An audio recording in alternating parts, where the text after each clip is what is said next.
Oi, eu sou a Silmara, esse é o Momentum da Leitura e sejam muito bem-vindos a mais um vídeo do canal. E hoje eu vim trazer o primeiro vídeo de um quadro novo aqui do canal, chamado A Ciência por Trás de Três Pontinhos, em que eu vou trazer algum livro de ficção científica, ou não, pode ser na verdade, qualquer livro que aborde de alguma forma a ciência, mais especificamente da minha área, que é das ciências biológicas. Porque daí a minha intenção é trazer um paralelo e fazer algumas analogias do que o autor trouxe nessa história de ficção e o que realmente é ciência. O quanto de científico tem naquela história. Porque daí a gente consegue entender o trabalho do autor, né, na hora de fazer aquela pesquisa e transformar, né, uma história de ficção numa história absurda e incrível, que é o caso do livro de hoje, O Absurdo, A Dança da Morte, com a sua tijolada de 1247 páginas de muita ciência e muita perfeição. E não só ciência, mas aqui o livro vai abordar uma realidade que está passando por uma pandemia, ou, no caso aqui do livro, uma epidemia, em que um vírus é responsável por eliminar 99% de uma população. Então, quão científico e real isso poderia ser?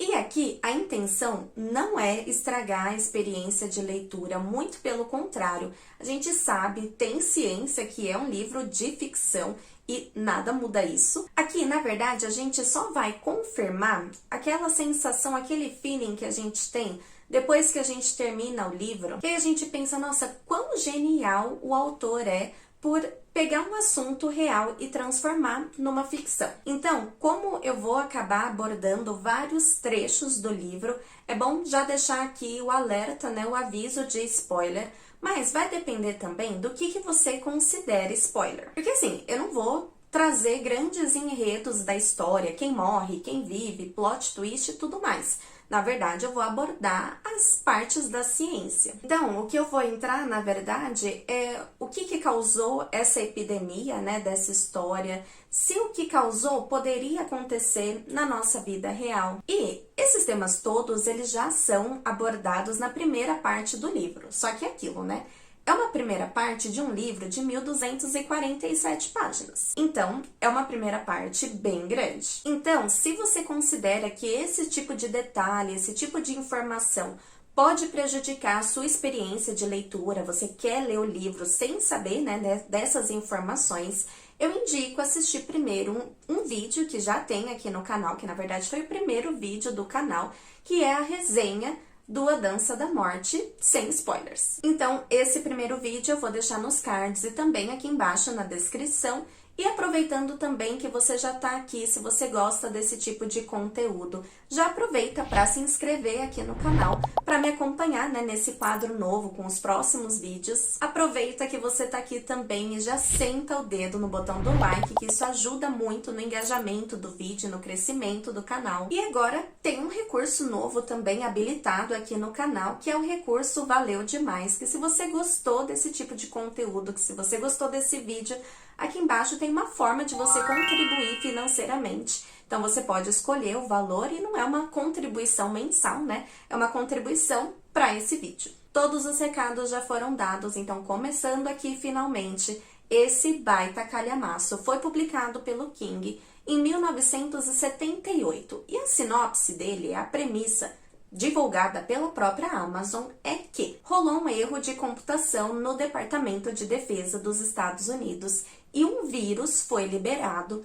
causando um surto de gripe. E isso deu origem a uma doença que ficou conhecida como Capitão Viajante ou Supergripe. E, como a gente bem sabe, né, a gente foi obrigado a saber, a gripe, né, ela tem um grande poder de se espalhar. Não demorou muito para que nessa história 1 milhão de contatos casuais com esse vírus acabou eliminando 99% dessa população. E com isso, o mundo foi obrigado, né, a enfrentar o novo normal, depois desse tanto de gente morta. E isso tudo soa um pouco familiar pra gente, né? Só que numa escala muito maior do que a gente foi obrigado, né, a vivenciar. Mas se isso tudo aconteceu no final dos anos 70, da onde será, né, que o King tirou, né, essa informação? E numa realidade, né, que acabou ficando muito familiar pra gente a partir de 2020. Será que rolou aí uma premonição do que viria a ser o que a gente conhece, né, como coronavírus? Porque conforme a gente vai lendo, né, um livro sobre pandemia, quarentena, pessoas isoladas, pessoas morrendo de gripe, a gente não tem como, né, não associar com o que a gente acabou vivenciando. Então, só que pandemias de gripe, né, nessa escala, com mais de 1 milhão de mortes ao redor do mundo, não é bem uma novidade. Ali perto de quando foi publicado esse livro, em 78, 10 anos antes já tinha rolado um surto de gripe chamado a gripe de Hong Kong em 1968 e que justamente, né, foram contabilizados 1 milhão de mortes ao redor do mundo, conhecido, né, como a gripe de Hong Kong, porque foi um vírus que teve origem lá. E só pra gente colocar como parâmetro de comparação, hoje a gente tá com 6 milhões de mortes ao redor do mundo, causados, né, pelo coronavírus. Lá por aquela época também, em 1957, quase 20 anos antes, teve um outro surto de gripe chamado de gripe asiática, em que 4 milhões de pessoas ao redor do mundo faleceram devido a essa gripe, mas nenhuma delas chega, né, perto da mais famosa, que é a gripe espanhola, que marcou na história um número de óbitos entre 20 até 50 milhões de pessoas ao redor do mundo, e que foi mais que o dobro de mortes se for comparar com 4 anos de Primeira Guerra Mundial. E a origem da gripe espanhola ainda é incerta. Alguns estudos apontam que pode ser que tenha sido iniciado na China, outros estudos apontam que pode ter se iniciado no interior dos Estados Unidos, em alguns campos militares. Mas gripe espanhola não se iniciou na Espanha? Então, não. O nome só ficou atribuído à Espanha porque ela, que era neutra na guerra, ela reconheceu essa doença como um problema e saiu divulgando a rodo que tinha um problema ali, era um surto de gripe grave. Então ela saía desenfreada, divulgando muitas informações sobre a doença. Então, na verdade, a bichinha estava ali só, né, fazendo um serviço mundial, só que, na verdade, ainda tem muitas pessoas que associam, né, que a Espanha foi aonde se iniciou esse surto de gripe que matou essa quantidade absurda de pessoas, e algumas pessoas acabam culpando a Espanha, como se surgiu lá esse surto de gripe, logo o país é culpado por ele. E aqui embaixo na descrição eu vou deixar um link de um artigo científico de 2015 que eu achei bem interessante, que ele é intitulado Pandemias de Influenza e a Estrutura Sanitária Brasileira, um breve histórico e caracterização dos cenários. E que vai falar, né, de como foi a realidade do Brasil no meio desses surtos de gripe no passado. E não só esse artigo, né, como diversos outros de onde eu tirei as informações desse vídeo, com dados, informações, números e tudo mais. Todos eles eu vou deixar aqui embaixo na descrição com a fonte, porque a fonte não são as vozes da minha cabeça. Então, em resumo de tudo isso que eu falei até agora, é só para ilustrar que esse conceito de gripe matando uma grande quantidade de pessoas ao redor do mundo não é bem uma novidade, não é um conceito novo, uma ideia muito inovadora. Mas existem várias outras questões em que tem muitas coincidências, muitas semelhanças entre o que foi abordado aqui no livro com a nossa pandemia atual. Isso tudo, né, eu vou falando ao longo do vídeo. Mas então, sabendo que o King, então, ele vivenciou a gripe asiática quando ele tinha 10 anos, vivenciou a gripe de Hong Kong quando ele tinha perto ali dos 20, 21 anos, certamente ele acabou estudando, né, sobre a gripe espanhola, que foi a maior delas, para justamente, né, pegar esses fatos históricos e criar uma história baseada nesses acontecimentos, só que numa escala infinitamente maior. Mas na nossa realidade, seria possível um vírus eliminar 99% de uma população? Sim, seria. E aqui existem duas coisas que a gente precisa considerar para responder essa pergunta. A primeira é o quanto esse vírus tem a capacidade, o poder de disseminação. O quanto ele consegue se espalhar, qual a facilidade ele tem para contaminar muitas pessoas. A segunda coisa a se considerar é, depois da contaminação, quão fatal ele é? Qual que é a taxa de mortalidade dele? Por exemplo, a varíola, ela foi uma doença no passado, também causada por um vírus e que foi altamente letal e contagiosa. E ela matou cerca de 300 até 500 milhões de pessoas ao redor do mundo no século passado, no século 20, até ali por volta dos anos 80, que ela foi considerada uma doença erradicada, uma doença que não tinha mais riscos para a população. Ela era uma doença que ela tinha uma taxa de mortalidade de 30%. Ou seja, a cada 100 pessoas que tinham contato com o vírus, que eram contaminadas, dessas 100, 30 pessoas tinham uma alta chance de ir a óbito. E foi daí, dessa doença, que surgiu a primeira vacina da história, lá em 1789, com o médico britânico, o Edward Jenner, e a sua vacina contra a varíola. E se hoje ela é considerada uma doença erradicada, foi por conta, do esforço global de 10 anos da Organização Mundial da Saúde e que envolveu ali milhares de profissionais da saúde no mundo inteiro para administrar $500 bilhão de doses de vacina a um custo de 300 milhões de dólares. E todos esses recursos investidos depois, de 1980, que foi quando foi erradicada a doença, gera até hoje uma economia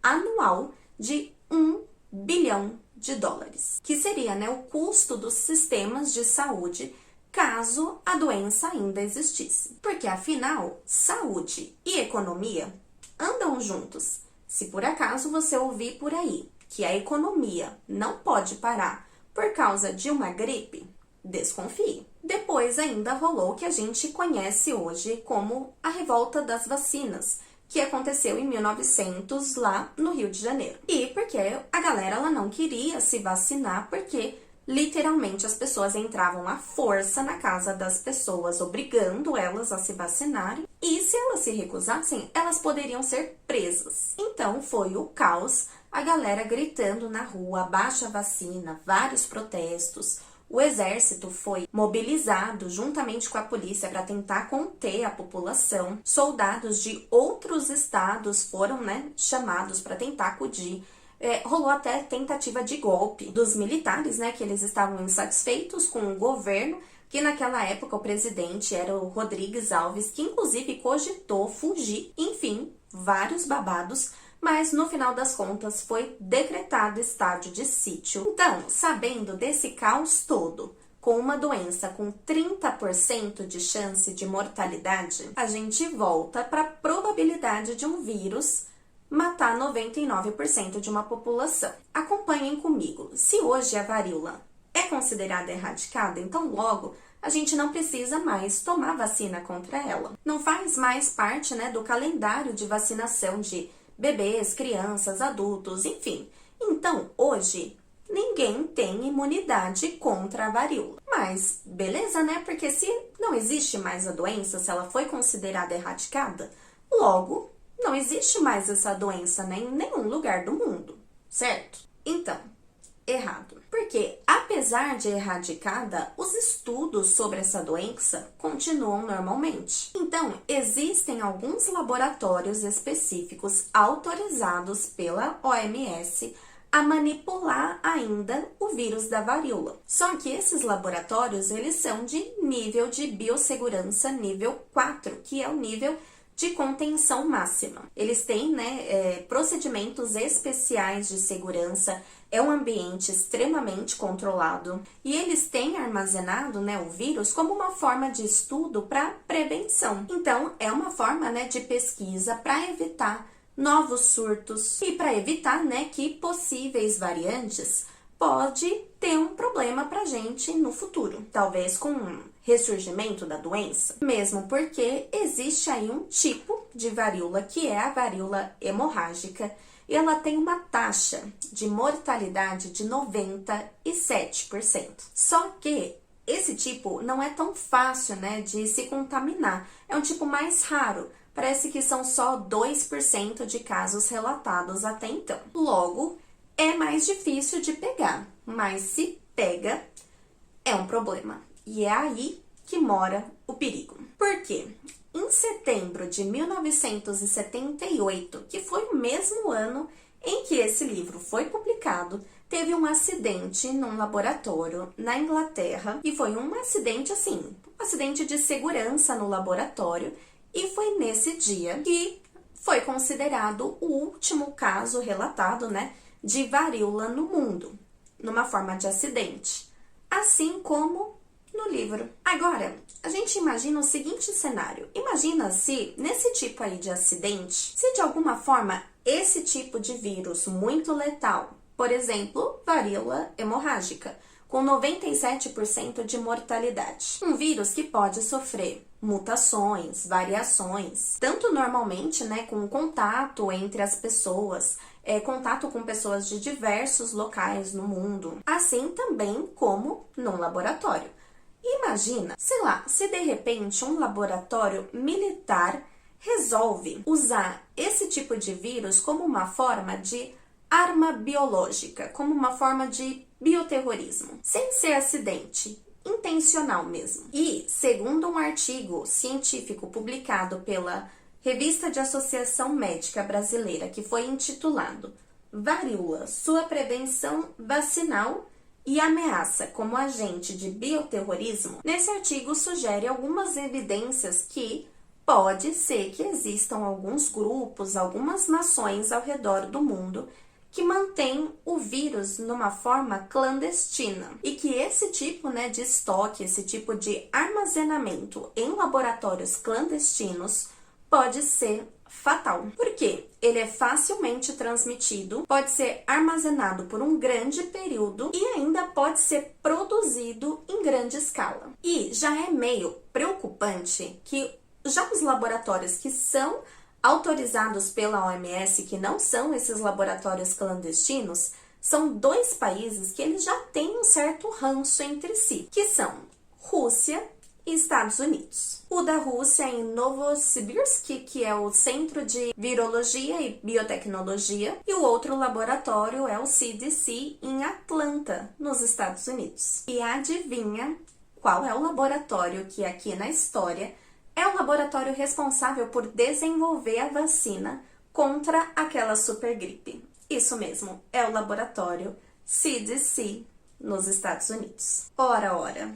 E adivinha o que mais? O primeiro paciente, né, o primeiro contágio dessa história, aqui, né, no livro, na Dança da Morte, foi de um militar. E ele viu que nesse laboratório deu muito ruim. Ele viu vários alertas de segurança, só que ele acabou fugindo do laboratório. Então ele acabou fugindo, né, antes que todas as portas lacrassem tudo e trancassem automaticamente. Ele fugiu e como ele era o único paciente contaminado, se ele não tivesse fugido, né, ele não teria contaminado todo o resto, né, da população. Na verdade, era só ele obedecer os protocolos de biossegurança. Então, será que foi de propósito espalhar esse vírus para geral, matar 99% da população, quebrar a economia do país? Já que, né, aqui a gente só sabe do quadro dos Estados Unidos, a gente não tem o quadro mundial. Mas aí, qual seria o benefício? Será que seria, de repente,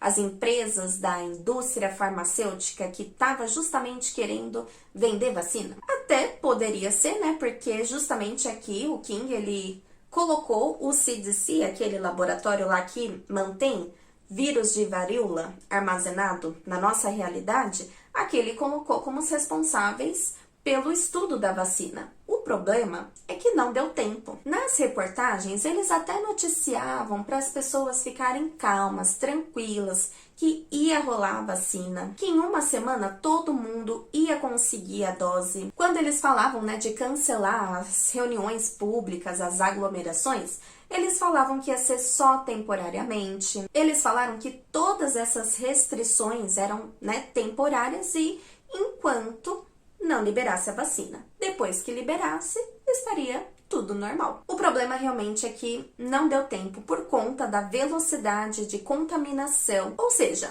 não tinha intenção. O que rolou no livro realmente foi um acidente. Laboratórios clandestinos manipulavam tipos de vírus com alto poder de contaminação e alta taxa de mortalidade. Justamente, como forma de ameaça de uso desse tipo de vírus como uma forma de bioterrorismo. Então, o que aconteceu ali é que deu ruim na segurança, desse laboratório e o vírus acabou se espalhando, e contaminando geral. Só que, na nossa realidade, até que existe, um protocolo que proíbe qualquer tipo, de substância química ou biológica como forma de arma. Só que esse protocolo é o Protocolo de Genebra de 1925.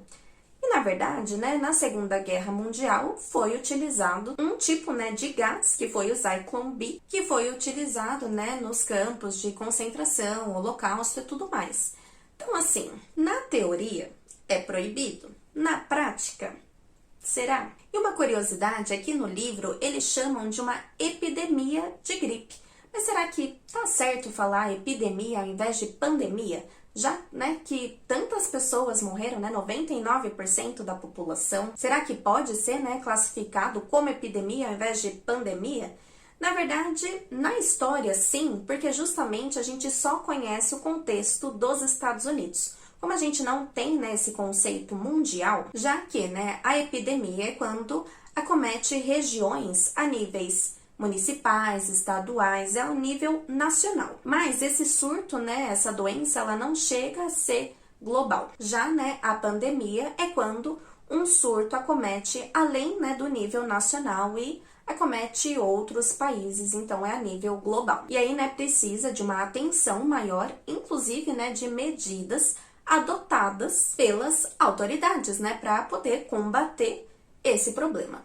E por falar em autoridades, tem uma curiosidade aqui muito peculiar que o King abordou com maestria, e isso sim ele conseguiu prever lindamente. Como será, que as autoridades, tanto do livro, quanto da nossa realidade, lidam com surtos de gripezinha? Como eles lidaram com recomendações de pessoas da área da saúde? Aqui no livro tem uma parte na página 208 que tem um médico dando uma entrevista para televisão e ele estava aconselhando, os telespectadores a se vacinarem. E quando ele ia falar, alguma coisa a mais, ele ia complementar o raciocínio dele, ele foi cortado e a imagem foi passada, para o âncora ali, desse noticiário.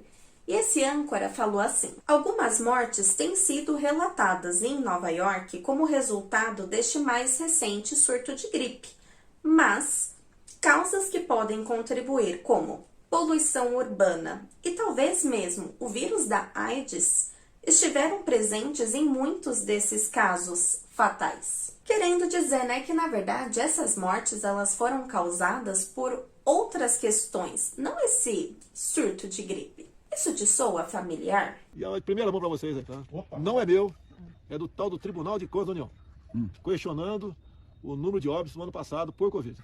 E ali o relatório final não é conclusivo, mas em torno de 50% dos óbitos por Covid no ano passado não foram por Covid, segundo o Tribunal de Contas da União. Já aqui na página 255, as pessoas elas estão questionando o governo sobre a vacina. E aqui diz: se uma vacina vai ser realmente distribuída aos médicos e hospitais desta região, por que nenhum dos 46 clínicos com os quais esse jornal entrou em contato para maiores detalhes ouviu falar de quaisquer planos de entrega? Porque nenhum médico foi convocado para aplicar a vacina? Porque nenhuma das 10 indústrias farmacêuticas que contatamos recebeu requerimentos ou orientações do governo sobre a vacina? Isso te soa familiar? No dia 17 de março de 2020, a Pfizer encaminha uma correspondência ao senhor presidente da República, Jair Messias Bolsonaro, em inglês, inclusive. Dear President Bolsonaro.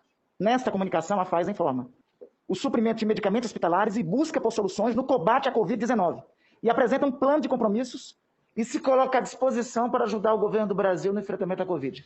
Foram 81 correspondências. Ao que me parece, senhor Elcio, pelo menos os documentos que temos aqui, 90% dessas sem resposta. Não contente, na página 269, o presidente dos Estados Unidos está dando um discurso que diz: não podemos nos apavorar diante de meras sombras, como criancinhas num quarto escuro. Nós temos que enfrentar os nossos problemas. Chega de frescura e de mimimi. Vamos ficar chorando até quando? Tem que deixar de ser um país de maricas. Contudo, também não podemos nos dar ao luxo de tratar levianamente este grave surto de gripe. E vou repetir o que eu disse no início do meu pronunciamento essa noite. Não é verdadeiro, de modo algum, o boato de que este tipo de gripe seja fatal. Raros são os casos fatais de pessoas sãs com menos de 40 anos de idade. Tem a questão do coronavírus também, que no meu entender está sendo superdimensionado o poder destruidor desse vírus. Obviamente temos no momento uma crise, uma pequena crise, né? No meu entender, muito mais fantasia a questão do coronavírus. Na grande maioria dos casos, a pessoa afetada pode esperar ficar curada e bem disposta dentro de uma semana. 90% de nós não teremos qualquer manifestação caso se contamine. No meu caso particular, pelo meu histórico de atleta, caso fosse contaminado pelo vírus, não precisaria me preocupar. Nada sentiria ou seria, quando muito, acometido de uma gripezinha ou resfriadinho, como bem disse aquele conhecido médico daquela conhecida televisão. O King manja mesmo dos Paranauê. E aí, nesse caso, ele realmente conseguiu prever muita coisa. A gente torce, né, para que ele não tenha feito uma previsão, né, de um vírus usado como arma de bioterrorismo ou um acidente, né, que tenha esse tipo de manipulação de um vírus tão fatal. E se você gostou desse tipo de vídeo, eu quero te convidar a participar comigo de uma live que vai acontecer na sexta-feira agora, na sexta-feira, 13 de maio, lá no canal do Ciência Sem Fim, onde eu vou falar, né, sobre ciência, sobre livros e tudo mais, né, desse universo maravilhoso. E eu espero muito que vocês tenham gostado do vídeo de hoje. Me contem aqui embaixo o que vocês acharam, me deem o feedback de vocês. E muito obrigada por assistirem até aqui. Até o próximo vídeo. Um beijo e tchau!